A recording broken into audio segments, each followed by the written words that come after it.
പ്രിയമുള്ളവരെ, പെന്തക്കോസ്ത് തിരുനാൾ പുതിയ ഒരു ആരാധനാ വത്സര കാലം ഈ ദിവസം ആരംഭിക്കുകയാണ്. ഈ തിരുനാളിൻ്റെ തുടർച്ചയായുള്ള 7 ആഴ്ചകൾ ശ്ലീഹാകാലം, പെന്തക്കോസ്തായുടെ കാലമായിട്ട് സഭയിൽ ആചരിക്കുകയാണ്. ഇന്നത്തെ സുവിശേഷം യോഹന്നാന്റെ സുവിശേഷം 20-ാം അധ്യായം 19 മുതൽ 23 വരെയുള്ള ഹ്രസ്വമായ വചനഭാഗങ്ങളിൽ ഈശോ തൻ്റെ ശിഷ്യന്മാർക്ക് പരിശുദ്ധാത്മാവിനെ നൽകുന്ന ഭാഗമാണ് നമ്മൾ ശ്രവിക്കുന്നത്. 19-ാം വാക്യം, ആഴ്ചയുടെ ആദ്യ ദിവസമായ അന്ന് വൈകിട്ട് ശിഷ്യന്മാർ യഹൂദരെ ഭയന്ന് കതകടച്ചിരിക്കുമ്പോൾ ഈശോ അവരുടെ മധ്യേ നിന്ന് അവരോട് പറയുന്നു, നിങ്ങൾക്ക് സമാധാനം. ആഴ്ചയുടെ ആദ്യ ദിനം ദൈവം പ്രകാശം സൃഷ്ടിച്ച ആ ദിവസം ഞായറാഴ്ച ദിവസമാണ്. ഈശോ ഉയിർത്തെഴുന്നേറ്റ ദിവസമാണ്. അത് 3-ാം ദിവസം ഈശോ പ്രവചിച്ചു, 3-ാം ദിവസം ഉയിർത്തെഴുന്നേൽക്കും. അത് 8-ാം ദിവസമാണ്, കാരണം സാബത്തിനെ പൂർത്തീകരിക്കുന്ന ദിവസം. ആ ആഴ്ചയുടെ ആദ്യ ദിവസം, first day of the week, അന്ന് രാവിലെയാണ് ഈശോയുടെ ഉത്ഥാനത്തിൻ്റെ സംഭവങ്ങൾ വിവരിക്കുന്നത് യോഹന്നാന്റെ സുവിശേഷം 20-ാം അധ്യായം 1 മുതലുള്ള വാക്യങ്ങളിൽ. പക്ഷെ അന്ന് വൈകിട്ട് നടക്കുന്ന സംഭവമാണ് ഇവിടെ വായിക്കുന്നത്. യഹൂദരെ ഭയന്ന് കതകടച്ച് ഇരിക്കുകയാണ് ശിഷ്യന്മാരും അതുപോലെ ഈശോ അനുഗമിച്ചിരുന്ന മറ്റുള്ളവരും. കതകടച്ചിരിക്കുന്നത് എന്തുകൊണ്ടാണ്? യഹൂദന്മാരോടുള്ള ഭയം കൊണ്ടാണ്. അവർ ഭയവിഹുലരായി കതകടച്ചിരിക്കുമ്പോൾ അവർക്കുണ്ടാകുന്ന ഭീതിയുടെ ഒരു അന്തരീക്ഷമായിരുന്നു അവിടെ. അവരൊരു പക്ഷേ അടക്കം പറയുമായിരുന്നിരിക്കാം, പരസ്പരം പഴിചാരിക്കൊണ്ടിരുന്നിരിക്കാം, ഈശോ പറഞ്ഞിരുന്നത് പോലെ പ്രാർത്ഥിച്ചുകൊണ്ടിരിക്കാം. തീർച്ചയായിട്ടും അങ്ങനെ തന്നെയാണ് ഇരുന്നത്. അവർ ഒരുപക്ഷെ വായു പോലും സഞ്ചാരപഥ്യം കുറവുള്ള കതകടച്ച് ജനെല്ലാം അടച്ച് പൂട്ടിയിരിക്കുന്ന ഒരു അവസ്ഥ, അതായത് ഇരുളിൻ്റെ ഒരു അവസ്ഥയാണ്. ആ ഇരുട്ടിൽ ഭാവിയെക്കുറിച്ചുള്ള അനിശ്ചിതത്വങ്ങൾ വേട്ടയാടുന്ന ഒരു ഇരുണ്ട അവസ്ഥയിൽ, ദുഃഖിതമായ അവസ്ഥയിൽ, സന്ദേഹങ്ങൾ നിറഞ്ഞ അവസ്ഥയിൽ അവിടെ കർത്താവ് അവരുടെ മധ്യേ വന്ന് അവരോട് പറയുകയാണ്, നിങ്ങൾക്ക് സമാധാനം. ഈ സുവിശേഷ ഭാഗത്ത് തന്നെ 19 മുതൽ 23 വരെയുള്ള വാക്യങ്ങളിൽ തന്നെ 2 പ്രാവശ്യം ആവർത്തിക്കുന്നുണ്ട്. കാരണം ഈശോ ഇതിനു മുമ്പുള്ള അധ്യായങ്ങളിൽ ഈശോ പറയുന്നുണ്ട്, ഞാൻ നിങ്ങൾക്ക് സമാധാനം തരുന്നു, ലോകം തരുന്നത് പോലെയുള്ള സമാധാനമല്ല, ഞാൻ നിങ്ങൾക്ക് സമാധാനം നൽകുന്നു, എൻ്റെ സമാധാനം നിങ്ങൾക്ക് ഞാൻ വിട്ടുതരുന്നു എന്നൊക്കെ നമ്മൾ 14-ാമത്തെ അധ്യായത്തിൽ വായിക്കുന്നുണ്ട്. അങ്ങനെ കർത്താവ് നൽകുന്ന ആ സമാധാനം, ആ വാക്ക് വെറുമൊരു വാക്കല്ല. കർത്താവ് അവർക്ക് യഥാർത്ഥത്തിൽ അവരുടെ ഹൃദയത്തെ കുളിർപ്പിച്ചുകൊണ്ട് അവർക്ക് അവരുടെ സംശയങ്ങൾക്ക് ഉത്തരം നൽകുകയാണ്. അവരുടെ ഹൃദയങ്ങളിലെ ഇരുള് മാറ്റുകയാണ്, സമാധാനം നൽകുകയാണ്. സമാധാനമില്ലാത്ത അസ്വസ്ഥജനകമായൊരു ലോകത്തിൽ, ഇരുള് പരന്ന ലോകത്തിൽ മനുഷ്യഹൃദയങ്ങൾ അസ്വസ്ഥമാകുമ്പോൾ അവർക്ക് യഥാർത്ഥ സമാധാനം നൽകുവാൻ കഴിയുന്നത് ആർക്കാണ്? ഈശോയ്ക്ക് മാത്രമാണ്.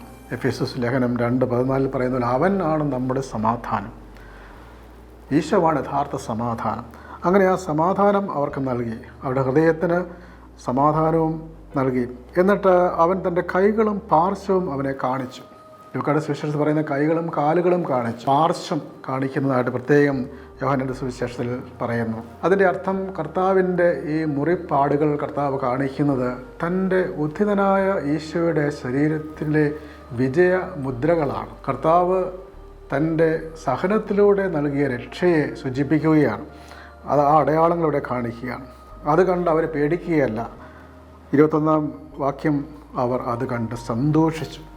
നിങ്ങൾ ദുഃഖം സന്തോഷമായി പകർത്തും എന്ന് പറഞ്ഞല്ലോ.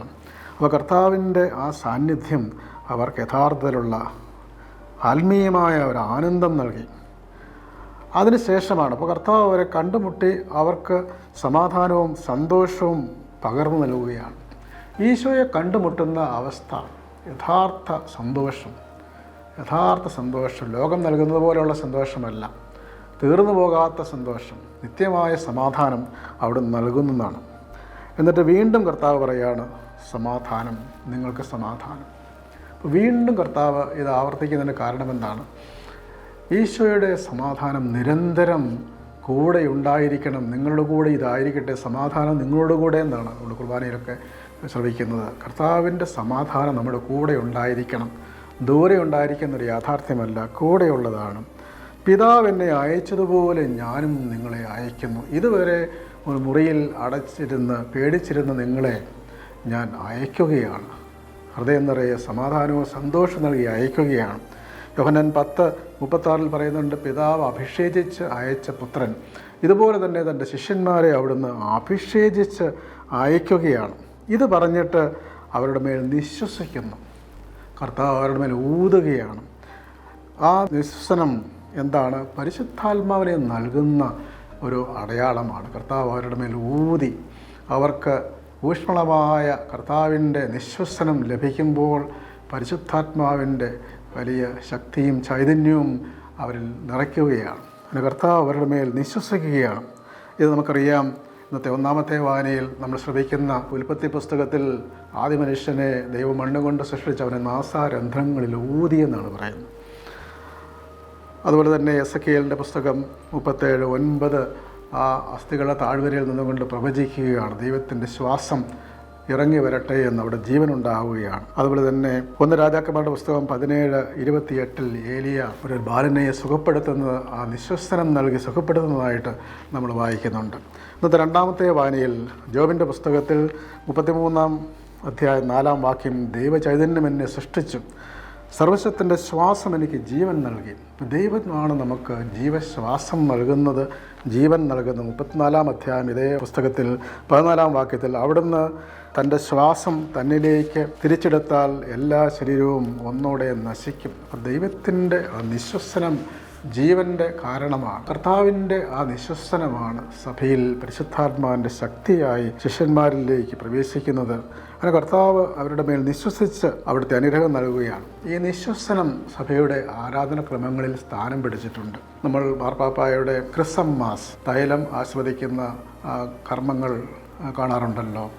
അവിടെ ആ തൈലത്തിൽ ഊതുന്ന ഒരു കർമ്മമുണ്ട്. പരിശുദ്ധാത്മാവിൻ്റെ ആ ആവാസം അതിൽ നൽകുന്ന ആ ശുശ്രൂഷയാണ് ഇൻസഫ്ലേഷൻ എന്ന് പറയും. ഓർത്തഡോക്സ് അതുപോലെ തന്നെ അന്ത്യോക്യൻ പൗരസ്ത്യ സഭകളിലൊക്കെ മാമോദീസ വേളയിൽ മാമോദീസാർത്ഥിയുടെ മേൽ ഊതുന്ന ഒരു കർമ്മമുണ്ട്. തിന്മയുടെ ശക്തികളിൽ നിന്ന് മോചിപ്പിക്കുന്നു. എത്യോപ്യൻ കോപ്റ്റിക് ആരാധനക്രമങ്ങളിലാകട്ടെ തിരുപ്പട്ടം നൽകുമ്പോൾ ആ അർത്ഥിയുടെ മേൽ ഊതുന്നതാണ്. അപ്പോൾ അങ്ങനെ ഈ ഊതുന്ന ആ കർമ്മം ഈശോയിൽ നിന്ന് ലഭിച്ച ഈശോയുടെ ജീവശ്വാസം അത് മാമോദീസായിലൂടെ വിശുദ്ധ കൂദാശകളിലൂടെ അത് പരിശുദ്ധാത്മാവിൻ്റെ ചൈതന്യമായി പങ്കുവയ്ക്കപ്പെടുന്നു എന്നുള്ള വലിയ യാഥാർത്ഥ്യം സഭയിൽ ആഘോഷിക്കുന്നു എന്ന് കാണിക്കുവാൻ വേണ്ടിയാണ്.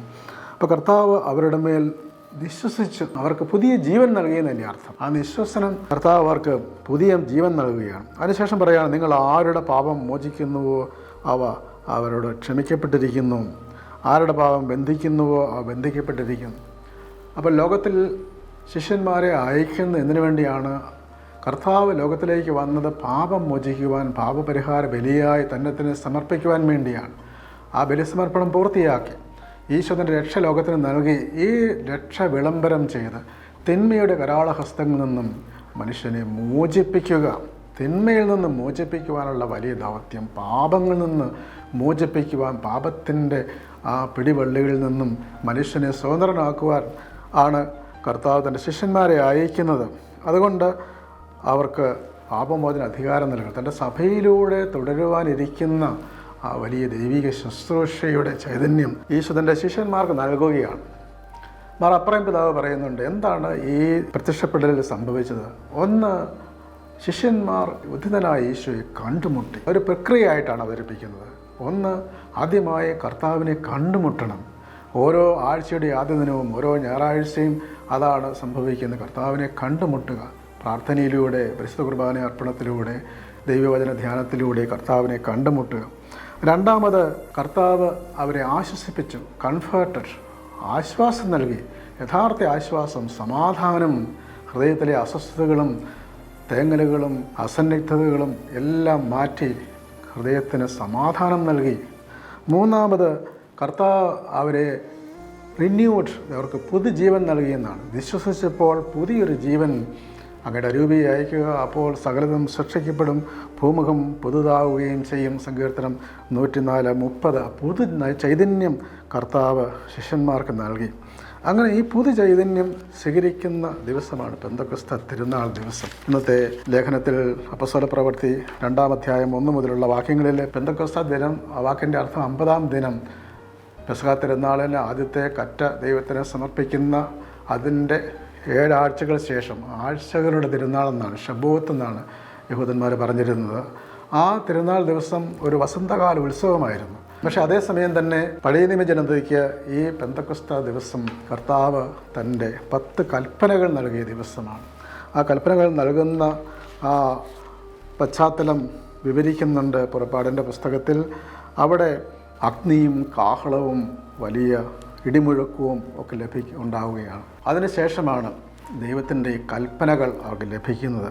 അങ്ങനെ കർത്താവിൻ്റെ കൽപ്പനകൾ ലഭിച്ച ദിവസം എന്ന അതിൻ്റെ ഓർമ്മയ്ക്കായിട്ടാണ് യഹൂദർ പിന്നീട് പെന്തക്കോസ്ത തിരുനാൾ ആചരിച്ചിരുന്നത്. അപ്പോൾ ഈ കൽപ്പനകൾ നൽകിയ അതേ ദിവസം തന്നെയാണ് കർത്താവിൻ്റെ വാഗ്ദാനമായ പരിശുദ്ധാത്മാവ് അഗ്നിനാളങ്ങളുടെ രൂപത്തിൽ ശിഷ്യന്മാരുടെ മേൽ വന്നിറങ്ങുന്നത്. അഗ്നിയോടുകൂടി ഇറങ്ങുന്ന പഴയ നിയമ അഗ്നിയിലൂടെ കൽപ്പനകൾ നൽകപ്പെട്ടതുപോലെ. മാത്രമല്ല ആത്മാവ് കൊടുത്ത ഭാഷണ വരമനുസരിച്ച് അവർ വിവിധ ഭാഷകളിൽ സംസാരിക്കാൻ തുടങ്ങി. അപ്പോൾ അഗ്നിയും കാഹളവും ഇടിമുഴക്കവും പുറപ്പാടിൻ്റെ പുസ്തകം 18-19 കാണുന്ന അതിൻ്റെയൊക്കെ ഒരു പൂർത്തീകരണമായിട്ടാണ്. മുമ്പ് കർത്താവ് ഒരു നിശ്വസനത്തിലൂടെ മൃദു മന്ത്രസമീരണം എന്ന് പറയുന്നത് പോലെ നിശ്വസനത്തിലൂടെ കർത്താവ് ശാന്തമായി മൃദുലമായി പരിശുദ്ധാത്മാവിന് നൽകിയെങ്കിൽ ഇവിടെ പബ്ലിക്കായിട്ട് പൊതു സമൂഹം അറിയത്തക്ക രീതിയിൽ പബ്ലിക് സ്ക്വയറിൽ ജനങ്ങൾ മുഴുവൻ സമ്മേളിച്ചിരിക്കുന്ന സ്ഥലത്ത് നൽകുന്നത് സഭയുടെ ഒരു ഔദ്യോഗിക ഉദ്ഘാടനം പോലെയാണ്. പരസ്യമായി പരിശുദ്ധാത്മാവിനെ നൽകി അവർ അയക്കപ്പെടുകയാണ്. ആകാശത്തുനിന്നുള്ള സകല ജനപദങ്ങളുടെയും പ്രതിനിധികൾ, കാരണം യഹൂദന്മാരുടെ നിയമമനുസരിച്ച് പ്രധാന തിരുനാളുകൾ പെസഹായ്ക്കും പെന്തക്കോസ്തായ്ക്കും കൂടാര തിരുനാളിനും ജെറുസലേമിൽ എത്തണമെന്നുള്ള ആഹ്വാനം അവർക്കുണ്ട്. അതനുസരിച്ച് വന്നിരുന്ന ഒരുപാട് ആളുകളുണ്ട്. ഈ സംസാരിക്കുന്നത് ഇവർ പറയുന്നതെല്ലാം ഗലീലിയക്കാരുടെ ആ ഭാഷാഭേദത്തിലാണ് അവർ സംസാരിച്ചിരുന്നത്. അല്ലയോ ഗലീലിയക്കാരെ ഈ പുസ്തകത്തിൻ്റെ 1-ാം അധ്യായം 11-ാം വാക്യത്തിൽ ചോദിക്കുന്നുണ്ട് സ്വർഗ്ഗാരോപണ വേളയിൽ. അപ്പോൾ ഈ ഗലീലിയക്കാരുടെ ഈ സംസാരം, പത്രോസിൻ്റെ പ്രസംഗം, നമുക്കറിയാം നടപടി പുസ്തകത്തിൽ 5 പ്രധാന പ്രഭാഷണങ്ങളും അതുപോലെ 4-5 ചെറിയ ആഹ്വാനങ്ങളും പത്രോസിൻ്റെതായിട്ട് നമ്മൾ കാണുന്നുണ്ട്. അത് ഓരോരുത്തരും തങ്ങളുടെ മാതൃഭാഷയിൽ ശ്രവിക്കുന്നുണ്ട്. മെസൊപ്പൊട്ടേമിയക്കാരും പാർത്തിയക്കാരും മേദിയക്കാരും ഒക്കെ ശ്രവിക്കുക. ഒന്നാമത് തന്നെ പറയുന്ന പാർത്തിയക്കാരാണ്. പഴയ ഇന്ത്യയുടെ അതിർത്തിയാണ് പാർത്തിയ, പേർഷ്യ, അപ്പം അറേബ്യ, അങ്ങനെ 10-16 രാജ്യങ്ങളുടെ പേര് പറയുന്നത്. ലോകം മുഴുവനുള്ള ആളുകളുടെ പ്രതിനിധികൾ അവർ സ്വന്തം ഭാഷയിൽ ശ്രവിക്കുകയാണ്. ഉൽപ്പത്തി പുസ്തകം 11-ാം അധ്യായത്തിൽ ബാബേൽ ഗോപുരം പണിയുവാൻ ഉദ്ദേശിച്ച് അവർ നടത്തിയ ഉദ്യമം പരാജയപ്പെടുന്ന അവരുടെ ഭാഷ ചിതറിപ്പോയതുകൊണ്ടാണ്. ഉൽപ്പത്തി 11:7-8 വാക്യങ്ങളിൽ. പക്ഷേ ഇവിടെ പരിശുദ്ധാത്മാവ് വരുമ്പോൾ മാതൃഭാഷയിൽ അവർ ശ്രവിക്കുകയാണ്. അതായത് പരിശുദ്ധാത്മാവ് കമ്മ്യൂണിയൻ്റെ, ഐക്യത്തിൻ്റെ ആത്മാവാണ്. വിവിധ ഭാഷകൾ അവർ സംസാരിക്കുന്നു. ആ വിവിധ ഭാഷകൾ ഉൾക്കൊള്ളുവാനുള്ള കഴിവ് ലഭിക്കുന്നു. അങ്ങനെ ദൈവത്തിൻ്റെ അത്ഭുതങ്ങൾ അവർ ലഭിക്കുകയാണ്. എങ്ങനെയാണ് ഇവർ ദൈവത്തിൻ്റെ അത്ഭുത പ്രവർത്തികൾ വിവരിക്കുന്നത്? നമ്മുടെ മാതൃഭാഷയിൽ കേൾക്കുന്നവർ അത്ഭുതപ്പെടുകയാണ്. മറ്റു ചിലർ പരിഹസിച്ചു ഇവർ പുതുവീഞ്ഞ് കുടിച്ച് ലഹരി പിടിച്ചിരിക്കുകയാണ്. വാസ്തവത്തിൽ ഒരു ലഹരി തന്നെയായിരുന്നു. പരിശുദ്ധാത്മാവ് നൽകുന്ന ആത്മീയമായ ആ വലിയ ശക്തി, ചൈതന്യം.